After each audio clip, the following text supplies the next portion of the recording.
우리의 불행은 어디서 나오느냐? 타인으로부터 인정받고 관심의 대상이 되고 또 거짓말하고 다니기 시작해. 어느 순간부터 나를 속이는 삶이란 말이에요. 50 넘어서 유명해지고 나름 돈도 많이 벌고 그랬지만 내 삶이 가짜라는 걸 느꼈던 이유는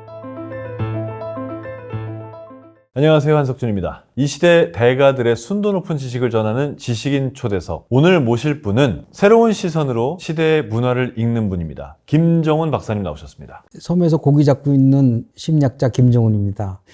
정말 모시기 어려운 분을 삼고초려해서 이렇게 모시고 왔습니다. 별말씀. 제가 사는 곳이 남해 여수에서도 배 타고 한 40분 들어간 섬에 살아서 오기는 힘들었습니다. 이거 왠지 여쭤봐야 될 것 같은데요. 왜 특별히 그렇게 결정을 하셨는지. 왜냐면 한국에서는 인간관계가 너무 복잡하고 많아요. 주말만 되면 내가 왜 이 사람의 결혼식을 가야 되는지 한번 본 적도 없는 사람들인데 이게 고립돼 있으면 그런 시간들로부터 좀 자유로우니까 내 생산에 집중할 수 있는 거죠. 외로우면 생산이 잘 돼요. 특히 그 지식과 관련된 이런 책 쓰고 뭐 이런 것들은. 그래서 나를 스스로 좀 고립시켜서 보다 많은 생산을 해내자.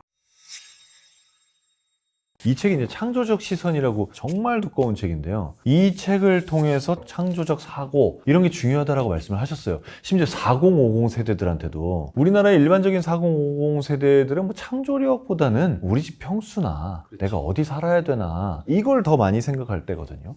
왜 창조력입니까? 그래야 삶이 재밌어요. 세상에 제일 불쌍한 사람이 지평수 늘리다 죽는 사람이거든요. 이 창조에 대해서 우리가 너무 막연하게 생각하고 나하고 관계없는 거고 포기하는 사람들이 너무 많죠. 땅값 오른 얘기, 비트코인 오른 얘기, 요 얘기밖에 할 얘기가 없는 사람이 인생이 제일 불쌍한 사람이죠. 타인과 다른 나만의 삶을 살아가는 방식 이런 걸 창조적 삶이라고 얘기할 수 있는 거죠. 그러면 이 창조력을 돈으로 환산하고 가치로 환산하면 어떻게 될까요? 돈이라는 거는 교환의 수단일 따름이죠. 그죠? 내가 실제로 필요로 하는 가치는 돈으로 환산이 안 되는 거죠. 예를 들면 내가 섬에서 내가 살 땅을 사는데 시가의 2배를 주고 샀어요. 투자를 잘못하셨네요. 그렇죠. 그런데 그걸 내가 필요한 땅이면 내가 정말 좋다고 생각하고 내가 꼭 써야 되는 땅이면 난 10배도 줄 수 있어야 돼요. 내 주관적 가치가 훨씬 더 중요한 거죠. 왜 객관적 가치로 내 주관적 필요성을 평가하려고 그래요? 나는 그 안에서 객관적 가치에 10배, 100배도 만들어낼 수 있는 거예요. 사용가치라는 부분이 있단 말이에요. 본질적인 건 사용가치죠. 그거를 통일시킬 수가 없으니까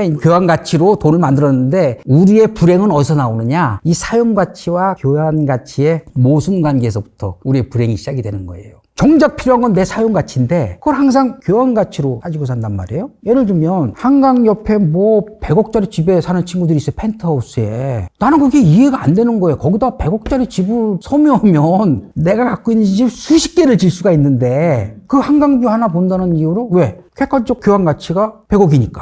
그런데 내가 주관적 가치 내가 거기 살려고 그러면 그건 난 몇천만 원인데 안 돼요. 거기는 나한테. 그러니까 자기 주관적 가치가 우선인 거죠. 지금 우리나라에 있는 대부분의 사람들은 가치평가의 그런 것들을 내가 아닌 밖의 사람들, 일반 대중의 기준으로 많이 두지 않습니까? 근데 그런 교환 가치를 덜 중시하자라는 얘기는 다른 사람들의 호불호는 별로 생각하지 말고 나의 호불호가 뭐냐를 생각하는 거거든요. 그 얘기 50 넘어서 유명해지고 나름 돈도 많이 벌고 그랬지만 내 삶이 가짜라는 걸 느꼈던 이유는 타인들의 욕구에 의해서 내 삶이 결정되는 걸 느끼기 때문이에요. 대중들은 나에 대해서 관심 없어요. 자신들의 필요만 얘기할 따름이지. 그러면 TV에 나가면 PD가 뭘 요구하는 줄 아세요? 대중들이 필요로 하는 얘기를 하라고 그래요, 나한테. 거짓말하고 다니기 시작해, 어느 순간부터. 나를 속이는 삶이란 말이에요. 그럼 거기서 내가 돈을 객관적으로 교환 가치를 더 많이 본다는 게 도대체 무슨 의미가 있냐는 거예요. 내 삶이 아니고 내 얘기가 아닌데.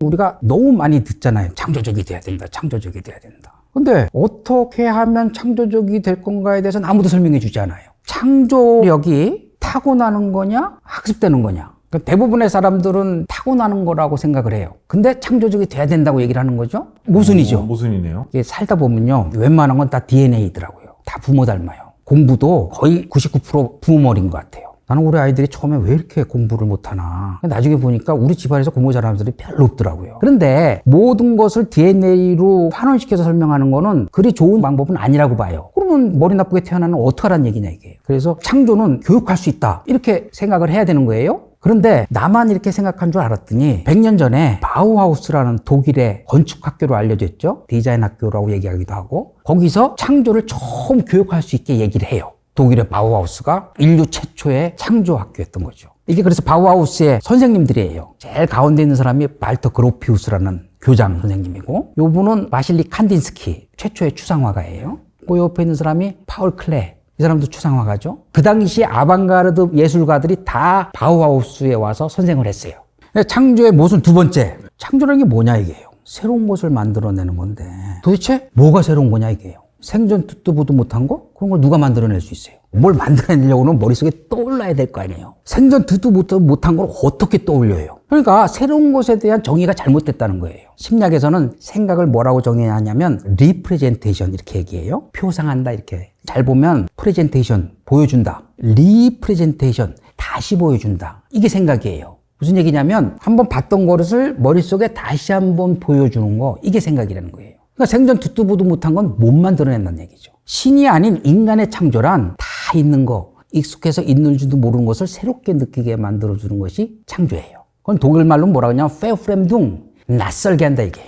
그러니까 예를 들면 이런 거죠. 이것은 파이프가 아니다 이런 그림이에요. 파이프인데 파이프가 아니야? 왜? 이렇게 보게 되는 거예요. 파이프를 파이프가 아니라고 얘기하는 것 자체가 창조적 행위라는 거죠. 그래서 나는 창조는 이미 존재하는 것들의 새로운 편집이다 이렇게 주장을 합니다. 그래서 에디톨로지라는 책을 내가 썼어요.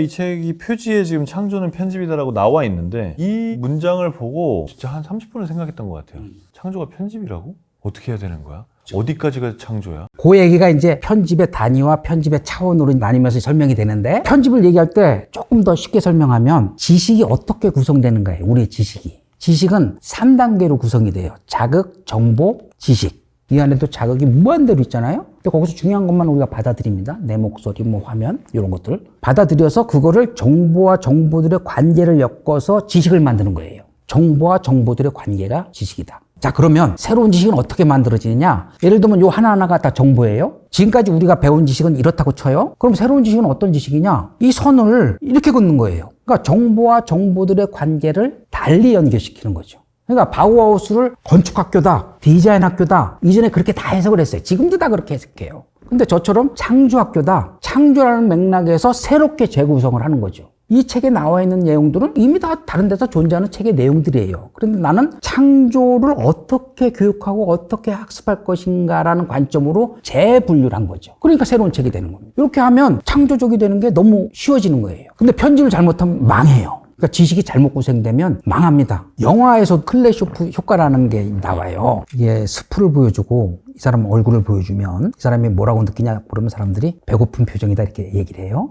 죽은 여자애를 보고 똑같은 얼굴을 보여주면 슬퍼 보인다 이렇게 얘기해요. 똑같은 사진인데 사람들은 달리 해석해요. 뭐예요? 그 전에 나온 사진과 지금 사진의 빈틈을 적극적으로 메워나가는 거죠. 이걸 이용해서 영화를 만드는 거예요. 그래서 스티븐 시갈 같은 형편없는 배우도 영화를 찍을 수 있는 거예요. 이게 스티븐 시갈의 행복한 표정이에요? 이게 슬픈 표정이에요? 짜증나는 표정이에요? 다 똑같아. 근데 요 얼굴을 요 장면에 넣으면 우리가 저걸 슬프다고 느끼고 그래서 영화를 감독의 예술이라고 얘기를 하는 거예요. 편집이 어떻게 되느냐에 따라서 완전 달라지는 거죠. 그래서 편집이 중요한 거예요. 편집이 가장 창조적 행위예요. 이러한 생각을 창조적으로 펼쳐나갈 수 있는 능력은 키울 수 있는 거예요. 그렇지요. 생각이 대개 우리는 그림으로 한 70% 생각하고 문장으로 한 30% 생각한다고 그래요. 그리고 이제 심리학에서는 언어적 사고와 시각적 사고를 구별해요. 시각적 사고가 언어적 사고로 바뀌는데 제일 중요한 계기가 뭐냐면 기호학적 매개라고 그래요. 세미오틱 미디에이션. 그러니까 예를 들면 내가 사냥꾼이야. 나무에 보면 뭐 이렇게 자국이 남아있어요. 근데 내가 잡은 멧돼지의 개수를 저기다 표시를 하는 거예요. 멧돼지와 관계없는 거를 여기다가 표시를 하는 거예요. 그걸 기호라고 그래요. 이게 이제 발전해서 언어가 되고 우리의 글자도 되고 우리의 예술도 돼요.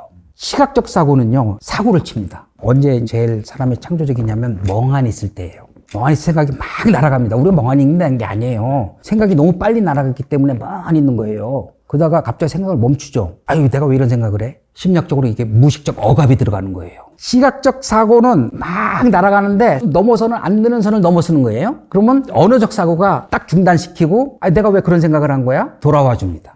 달리 얘기하면 시각적 사고는 창조를 해요. 창조라는 게 뭐예요? 없는 거 건너서는 거 아니에요. 언어적 사고는 문제를 해결한다. 내가 요 문장 생각해놓고 이야 이건 기가 막힌 건데 나 혼자 칭찬해야 돼. 아무도 들어주는 사람 없으니까. 천재들은요 우리가 여기서 세우는 것보다 훨씬 더 멀리 가요. 이 무의식적 억압으로부터 자유로운 사람들이 천재예요. 그것도 인간인 이상 언젠간 돌아오겠죠. 또라이들도 저기까지 가요. 근데 천재는 갔다 돌아오는데 그냥 쭉 가는 게 또라이예요. 자신의 사고의 흐름을 논리적으로 언어적 사고가 동원돼서 설명 못 해주는 건 또라이라고 얘기를 하는 거예요. 천재들은 자기가 어떤 가정을 다시 해서 사람들한테 설득할 수 있는 사람이 창조적 사고는 시각적 사고가 사고 치는 과정에서 나오는 거라는 거예요. 그러면 시각적 사고를 활성화시키는 훈련을 많이 하면 조금 더 멀리 날아갈 수 있지 않겠냐 이거죠. 우리가 공부하는 이유도 멀리 날아가기 위해서예요. 그런데 우리가 너무 공부에만, 이 언어적 사고에만 집중이 돼 있는 거예요. 그래서 예술 교육이 필요한 거예요. 우리가 배우고 있는 공부 자체가 언어적 사고로만 돼 있기 때문에 그걸 열심히 하면 오히려 창조력이 제한될 수 있다는 얘기예요. 제한되죠. 잘 부려먹을 사람을 키우는 거죠. 시키는 대로 잘하는 사람, 사고 치는 걸 막는 사람, 그래놓고 창조적이 되기를 원하는 거예요. 시각적 사고가 활성화 되려고 그러면 음악 교육, 미술 교육, 체육 교육, 여행, 뭐 이런 것들이 막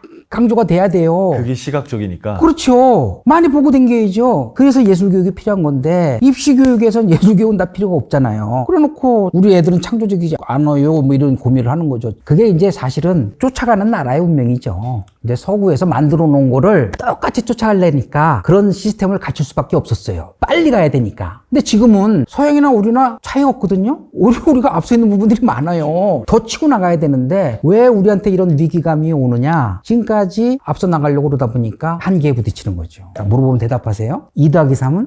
5요. 29 곱하기 8은? 200. 자, 여기서 재밌는 현상이 일어났어요. 2 더하기 3 그러면 5 바로 대답하는데 29 곱하기 8 그러면 모든 사람들이 중얼대요. 말이라는 거는 상대방이 있어야 되는 거잖아요. 근데 상대방이 있었어 없었어요? 없었죠. 네. 누구한테 얘기한 거예요? 저한테 얘기해요. 나한테 얘기한 거예요. 내가 나한테 얘기하는 거예요. 이걸 생각이라고 하는 거예요. 이걸 제일 처음에 얘기한 사람이 비고치키라는 사람인데 이제 언제 중얼거리느냐? 힘들 때, 열받을 때, 극히 부끄러울 때 사람들이 주로 중얼거려요. 왜 그러냐? 내 안에 있는 내가 또 다른 나한테 말을 거는 거예요. 근데 이제 이걸 갖고 논쟁을 붙었어요. 60년대부터 한 80년대까지 발달 심리학자로서는 피아제가 탑이었어요. 피아제가 이건 발달 단계에서 애들이 아직 미성숙해서 그냥 중얼거리는 거다 이런 식으로 논문을 썼어요. 비고치키는 틀렸다 이거예요. 왜? 생각이라는 거는 인너 스피치. 내 안에 들어있는 내가 또 다른 사람하고 얘기하는 게 내 생각이에요. 이 근원은 엄마하고 혹은 아버지하고 혹은 가까운 사람들하고 얘기했던 그 소셜 스피치, 상호작용, 그게 내면화돼서 인너 스피치가 된다. 그게 생각이다. 그래서 생각은 문화적으로 다양할 수밖에 없다. 예를 들면 이런 거예요. 도끼, 망치, 나무, 톱. 요 4가지 중에서 하나를 빼라고 하면 못 빼시겠어요? 나무요? 그렇죠. 배운 사람들은 나무를 뺍니다. 아, 그래요? 네, 왜 나무를 빼셨어요? 다른 건 도구니까요. 그렇죠. 근데 똑같은 질문을 시베리아 벌목공들에 하면 절대 나무 안 빼요. 망치를 빼겠네요. 망치를 빼죠. 왜? 나무 없는 도구가 무슨 소용이 있어? 그걸 고민하다가 나무 다루는데 망치는 없어도 되겠다. 도끼 뒤로 치면 되지? 그래서 벌목공들은 망치를 뺍니다. 그러니까 사회적 상호작용이라는 건 항상 문화적 틀 속에서 이루어지는 거예요. 그 상호작용의 양식이 내면화돼서 내 생각이 되는 거기 때문에 내 생각은 문화 종속적일 수밖에 없어요. 그렇죠. 그래서 좀 전에 얘기한 거를 인너 법칙이라고 그래요. 그래서 문화적으로 사람은 다 다르게 생각할 수밖에 없다. 이게 엄청난 패러다임의 전환인 거예요. 심리학에서.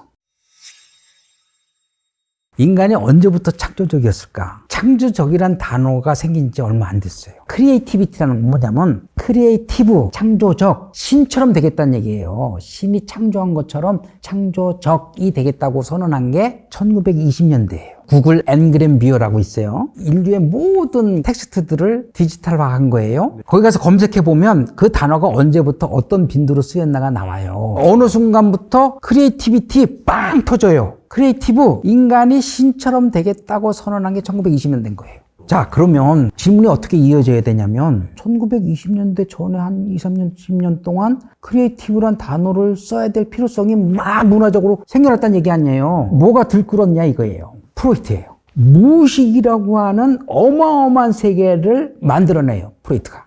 구성된다고 얘기하는 게 맞아요. 인간 행위를 결정하는 요소가 의식적인 차원에 있는 게 아니라 무의식이라고 하는 어마어마한 영역이 빙산의 일각을 갖고 의식만 갖고 살았던 걸 얘기를 하는데 그 숨겨진 영역이 있다. 이 무의식이라는 영역이 존재하고 이 무의식에 들어가는 통로가 있는데 그게 자유현상이다. 이게 아까 얘기한 생각이 날아가는 거예요. 여태까지 신이 창조한 세계는 이 의식적이고 합리적이고 논리적이고 이런 세계인 줄 알았는데 우리는 그것보다 더 어마어마한 세계를 갖고 있다 이게요. 그걸 끌어올립니다. 이게 이제 인간이 신처럼 되겠다고 선언한 첫 번째 사건이에요. 근데 이 자유현상이라는 개념 원래 윌리엄 제임스라는 미국의 심리학자의 개념이에요. 의식의 흐름이라는 게 요새 많이들 얘기하죠. 방송에서 의식의 흐름. 근데 그게 어마어마한 단어예요. 그렇게 농담으로 흘려버릴 단어가 아니에요. 이게 정신분석학에만 영향 미친 것이 아니고 문학에도 엄청난 영향을 미쳐요. 박인환, 목모아 승려 시는 한번 들어봤죠. 나 고등학교 때 버지니아 울프가 버지니아에 사는 늑대인 줄 알았어. 이게 나중에 유명한 여러 작가더라고. 난 이 시를 읽고 나는 론리 울프야 이랬다고. 근데 이 시를 보면 다 그림의 연속이야. 박인환의 이런 시가 있는 반면에 요 반대편에 있는 사람의 시는 누구냐면 김수영의 시야. 고궁을 나오면서 나는 왜 이 조그만 일에만 분노하는가. 50원짜리 갈비에 기름만 나왔다고 분개하고 뭐 이런 식으로 자신의 그 양심의 가책을 이런 식으로 논리적으로 풀어내는 거예요. 그래서 우리나라 문화사에 이제 이게 순수 문학이냐 실천 문학이냐를 나누는 이제 기준이 돼요. 아주 극과 극의 시인들이에요. 아까 그 버벌 시킹과 비주얼 시킹으로 구분하자 그러면 김수영은 문제 해결자고 박인환은 문제를 저지르는 사람이고 의식의 흐름은 회화에서 인상파 들어봤죠? 둘 다 문화적으로 동일한 의미를 가져요. 무슨 의미냐? 일방적 계몽과 교육에서 독자 혹은 관람자와의 상호작용으로 전환이 일어나는 거예요. 박인환의 시는 무슨 얘기를 하는 거야? 이게 무슨 얘기지? 이러면서 시와 나와 상호작용이 일어나요. 그 시를 내가 적극적으로 해석하려고 달려든다는 얘기예요. 그림도 마찬가지예요. 인상파 이전의 그림은 그림이 정확해요. 인상파 그림은 사진하고 틀려지기 시작해. 그러니까 사람들이 미술관 가면요. 인상파 이전의 그림들은 막 어마어마해요, 그림들이. 근데 그 앞에 사람은 하나도 없어. 그리고 인상파 그림 앞에만 사람들이 몰려 있어. 왜? 그림이 이상하거든? 왜 저렇게 그렸지? 독자 혹은 관객과의 상호작용이 일어나기 시작해요. 문화적으로 이건 엄청난 변환인 거죠. 의식의 흐름하고 시각적 사고를 연결시키면 인간의 사고의 본질은 시각적 사고다. 그건 루돌프 아른하임이라는 사람이 얘기하는데 이 사람은 게슈탈트 심리학을 미국에 다 이제 알리고 그런 사람인데 인간의 사고의 본질은 시각적 사고다. 게슈탈트 심리학에서 이제 되게 중요한 얘기인데 우리가 세상을 볼 때 세상을 지각하는 원칙들이 있다 이거예요. 패턴을 인식한다는 거예요. 이거는 근접성의 원리. 프록시머티. 요 두 줄은 여기에 붙여 있는 거고 이건 떨어져 있는 걸로 보죠. 시밀러리티. 이건 유사성, 유사한 것들을 몰아서 봐요. 클로저. 불완전한 정보를 완성해서 보려는 습관이 있다는 거예요. 예를 들면 이런 거예요. 우리는 어떤 사물을 볼 때 완성된 좋은 형태로 보려고 의식한다는 거예요. 그러니까 이거를 이렇게 사각형으로 의식하려고 그러는 거예요. 이게 아까 인상파 얘기하고 이게 굉장히 밀접한 관련을 가져요.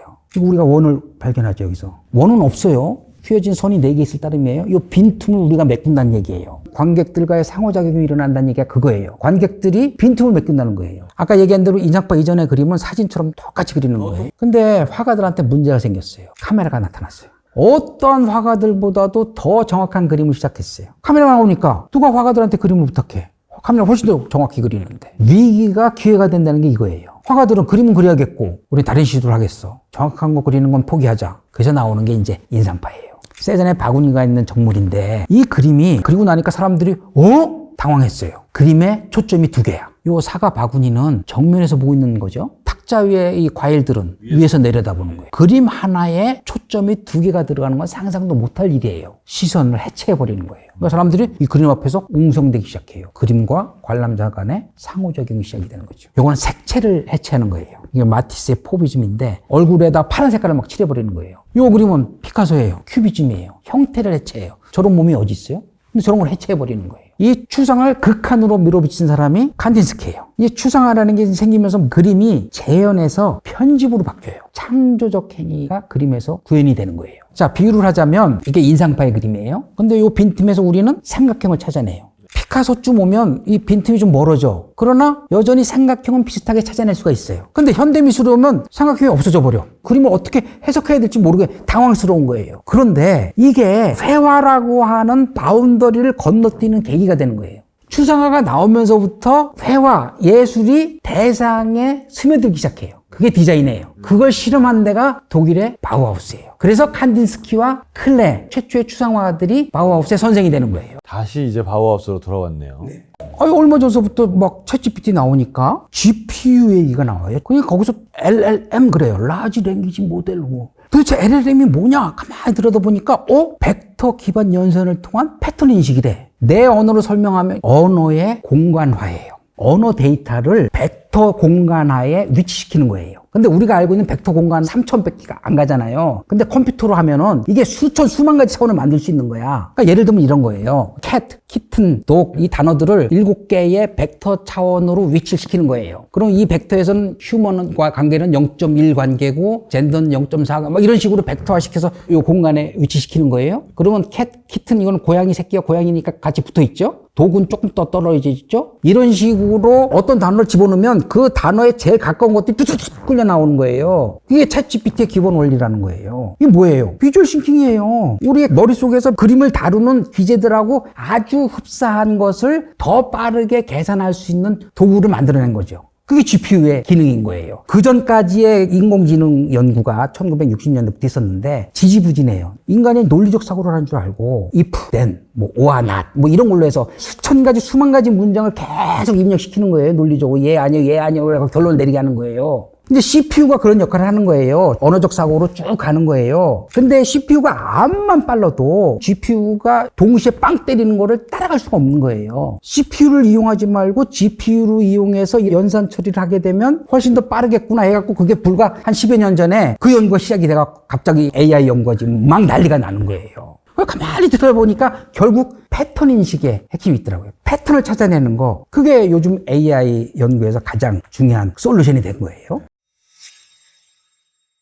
인간이 신처럼 되기 시작한 두 번째 사건이 있어요. 아까 얘기한 대로 추상화를 한 거예요. 칸디스키의 생각을 교육학으로 적용한 사람이 파울 클레예요. 이 사람이 쓴 책이 뭐냐면 조형적 사고란 책이에요. 인간이 그림으로 사고한다 그러면 그림의 가장 기본적인 조형적 요소, 점, 선, 면, 색, 형태 이걸로 인간의 그림을 뜯어내서 재구조화하면 그게 창조가 되지 않겠냐? 내가 아까 얘기한 편집의 개념을 쓴 거예요. 그래서 이 바우하우스에서 한 게 뭐냐면 경계를 벗어난 실험인데 이름을 뭐라고 붙였냐면 게잠트 쿤스트베르크. 종합예술이에요. 미술의 경계를 뛰어넘는 거예요. 공예로 들어오는 거예요. 이런 것처럼 건축, 회화 이거 다 뭉뚱그려서 선생들이 그래서 공예 선생, 미술 선생, 음악 선생 다 섞여 있어요. 요새 말로 융합 아닌가요? 그렇죠. 융합 있었던 거예요. 이 단어도 바우하우스에서 처음 쓴 게 아니에요. 이 단어를 처음 쓴 사람은 바그너예요. 우리는 음악을 하지 않고 음악, 문학, 회화 이런 걸 다 섞어서 공연을 하겠다. 그래서 그걸 실험적으로 한 게 그 당시에는 없었던 획기적인 건축 양식으로 해서 무대가 밑으로 들어가게 하고 오케스트라도 더 밑에 들어가고 이 구조를 보면 오케스트라는 저 밑에 있어요. 그러니까 이런 식으로 해서 처음 시도를 한 거예요. 바그너는 여전히 그러니까 무대 예술에 한정지어서 게잠트 쿤스트베르크를 얘기했는데 바우하우스는 그걸 더 넓혀버린 거죠. 공예, 건축 다 튀어나가는 거예요. 어느 날 내가 자동차에서 토론 프로그램을 듣는데 K-팝이 노래냐 춤이냐 갖고 토론을 하는 거예요. 독일의 싱어송라이터들이 한국의 K-팝을 보면요 무지 비웃어요. 저게 무슨 음악이야. 아파트 이게 뭐야 이렇게 되는 거예요. 춤을 추는 사람이 봐도 저건 집단 군무 아이돌 그냥 무지 훈련시켜갖고 하는 저게 무슨 예술이야 이렇게 되는 거예요. 사방에서 비판을 하는데 전 세계 사람들 좋아해. 아파트 좋거든요. K-팝은 음악도 아니고 춤도 아니에요. K-팝은 음악, 춤, 무대, 유튜브, SNS, 관객과의 상호작용이 다 포함된 종합예술로 설명하면 K-팝의 성과가 설명이 돼요. 유튜브가 없었으면 K-팝이 가능했겠어요? K-팝 스타들은 막 나타난 유튜브, SNS를 통해서 적극적인 상호작용을 최초로 전 세계 사람들과 해버린 거야. 그냥 노래로만 하면 서양 애들 그 시장을 우리가 어떻게 이겨내. 근데 이거를 노래, 춤, 상호작용이라고 하는 게잠트 쿤스트베르크로 접근하니까 성공하는 거죠. 근데 바그너나 폴 클레나 이런 사람들은 소위 말하는 대가들이잖아요. 그러면 이 방식이 좋다라는 거를 내가 받아들이고 나도 편집이나 창조나 이런 걸 해볼 수 있을까? 라고 생각하는 일반인이 있다면 당연하죠. 권위에 주눅들면 안 돼요. 그러니까 우리가 과대평가된 어떤 권위에 주눅들게 되면 내 스스로 해석을 내리는데 주저하게 돼요. 권위에 주눅들게 되면 어떤 생각이 드냐면 열등감. 열등감은 진짜 자기를 파괴하는 거예요. 교만한 게 낫지 열등감 갖는 건요 이렇게 뒤집어져서 타인에 대한 불필요한 공격성으로 드러나요. 그래서 공부를 해야 되는 이유도 내가 데이터가 많고 자료가 많으면 권위에 주눅드는 것부터 좀 자유로워질 수가 있어요. 왜? 다른 정보를 이런 해석이 있네? 이 사람은 이렇게 보네? 이걸 두 개를 비교할 수 있는 위치가 된단 말이에요. 그래서 자기가 관심 갖는 분야들을 적극적으로 탐색하는 노력들이 필요해요. 예를 들면 이런 거죠. 내가 라디오에서 K-팝이 음악이냐 춤이냐 갖고 싸워요. 아니 왜 저걸 음악과 춤이랑 카테고리로만 해석을 하지? 관객들의 상호작용을 K-팝의 범주에 놓으면 안 돼? 이런 생각이 가능하려고 그러면 편집의 재료들이 많아야 돼. 편집의 자료가 많으면 내가 이렇게 떠오르는 생각들이 다양해져요. 그리고 그 편집의 차원들이 자꾸 달라져요. 그럼 내가 성숙해 간다는 느낌이 들어요. 이 느낌은 타인으로부터 인정받고 관심의 대상이 되고 이것과는 질적으로 다른 즐거움이에요. 바우하우스 제일 중요하게 봐야 되는 게 뭐냐면 감각의 교차 편집이에요. 색깔을 듣고 소리를 본다. 이게 디자인의 시작이에요. 디자인이 근데 우리가 막연하게 생각하듯이 물건을 이쁘게 이런 게 많은 게 아니에요. 디자인에 창조의 비밀이 숨겨져 있어요. 창조라는 게 뭐냐면 인간을 창조할 때 자아가 생기잖아요. 이 자아가 어떻게 만들어지는 거냐 이게요. 나라는 의식이 어떻게 생기느냐 이게요. 이거를 크로스 모달리티 어펙트 어튜먼트라는 개념으로 설명할 수가 있어요. 크로스 모달리티 표현 방식이 크로스한다는 얘기예요. 어펙트 어튜먼트라면 정서를 조율한다는 개념이에요. 엄마와 아기가 지금 서로 웃고 있어요. 아기가 웃어요. 웃는데 표정이 이렇게 해요. 요거를 엄마가 말로 예스 이렇게 하는 거예요. 아기의 이 표정하고 엄마 예스 이거 하고 감정의 퀄리티는 똑같아요. 똑같은 감정의 퀄리티는 아기가 엄마와 한 몸 있을 때 갖고 있던 거예요. 지금 밖에서 떨어져 나왔잖아요. 다른 존재가 됐잖아요. 근데 내가 이 사람과 다른 존재라는 느낌을 어떻게 갖냐면 똑같은 감정의 퀄리티였는데 다르게 표현이 되네. 아기는 얼굴 표정으로 얘기했는데 엄마는 말로 표현했어요. 감정의 퀄리티는 똑같아요. 표현 방식이 틀린 거예요. 아기는 뭘 느끼겠어요? 똑같은 감정인데 따로 느끼네? 내가 분화돼서 나오는 거예요. 요 개념을 어펙트 어튜먼트라고 설명을 해요. 데니얼 스텔이라는 사람인데 인간 자아 형성에 대한 설명이에요. 근데 이 사람은 그런 모든 정서 표현에는 바이탈리티 어펙트라는 차원이 있다 이게요. 인텐서티, 강도, 이런 강도. 그 다음에 타이밍과 리듬. 같은 즐거움이라도 이런 거하고 다르잖아요. 그다음 쉐이프, 얼굴 표정을 표현하기도 하고 목소리로 표현하기도 하고 몸짓으로 표현하기도 하고 요 세 가지 차원이 있단 말이에요. 내가 지나갈 사람 봤어요. 근데 내가 이렇게 이 새끼 뭐 이렇게 건방져. 딱 여기서 지나가는 거 봤을 따름이에요. 판단의 근거가 뭐예요? 이거예요. 모든 인간의 타인에 대한 판단은 말의 내용으로 판단하는 경우는 거의 없어요. 똑같은 말의 내용이라도 말의 속도, 표정 이런 걸로 설명해요. 비언어적 신호들로. 그래서 요 세 가지 차원이 너무너무 중요해. 요거를 거울 뉴런이라는 개념하고 섞어서 설명하면 이게 인간 자아 형성에 대한 설명이 되는 거예요.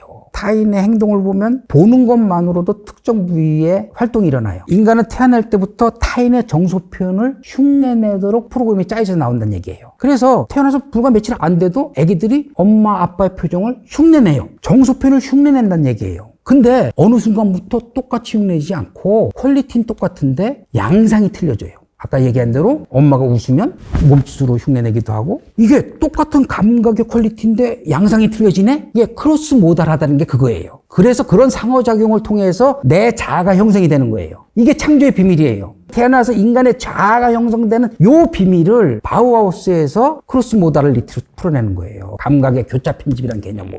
이게 왜 중요하냐면 객관성이라는 건 존재하잖아요. 요즘에 팩트 체크라는 얘기를 많이 하잖아요. 팩트 체크. 내가 아까 라면 먹은 거 맞아요. 그건 객관적이라고 얘기 되겠죠. 그런데 내가 라면 먹은 건 팩트일지 몰라도 내가 라면 먹은 거를 체크하는 이 행위 자체는 지극히 주관적인 행위예요. 그러니까 미디어가 사람들을 속이는 방식이 그런 거예요. 이게 팩트라고 얘기하는데 오늘 일어난 수만 가지 사건에서 왜 요것만 뽑냐고. 그걸 저희 언론학에서는 아젠다 설정이라고 하죠. 그렇죠. 객관성을 얘기하면 안 된다는 거예요. 근데 그 주관성이 각자 따로 존재하면 의미가 없는 거예요. 다른 사람이 받아들여야 될 거 아니에요. 그걸 인터 서브젝티비티라고 얘기해요. 상호 주관성. 내가 너와 공유한다는 얘기예요. 근데 이런 공유하는 능력은 도대체 어디서부터 시작이 되는 게 질문이에요, 심리학적으로. 신념, 생각을 공유한다는 걸 이제 심리학에서는 퍼스펙티브 탱킹이라고 얘기하는데 시선을 공유할 때 가능해져요. 발달 심리학적으로 봤을 때. 같은 거를 봐야 공유를 할 수 있어요. 이 조인트 어텐션이라는 개념은 인간만 해요. 원숭이나 암만 유인원들이 발달을 해도 손가락 가리켜서 같은 걸 보자고 그랬을 때 잘 못해요. 서로 대화가 되려고 그러면 상대방을 이해하려고 그러면 먼저 같은 거를 봐야 돼요.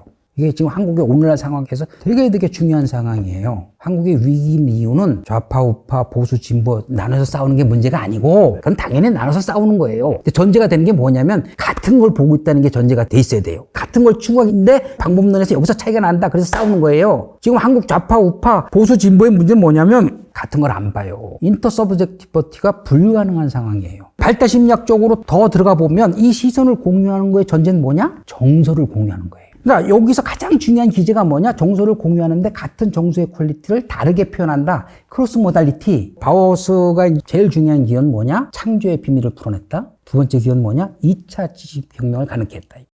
좋은 대학 나와도 좋은 직장 가지도 못할 뿐더러 가봤자 퇴직해서 치킨집을 차린다는 게 요새 비판하는 밈이잖아요. 새로운 지식 생산을 만들어내는 대학은 이제 존재하지 않는다는 얘기예요. 내가 13년 유학에서 배운 걸 한마디로 요약해라. 그러면 아, 내가 문제가 알았다. 생겨. 이게 안 되는구나. 그렇죠. 이게 창조적 지식을 만들어내요.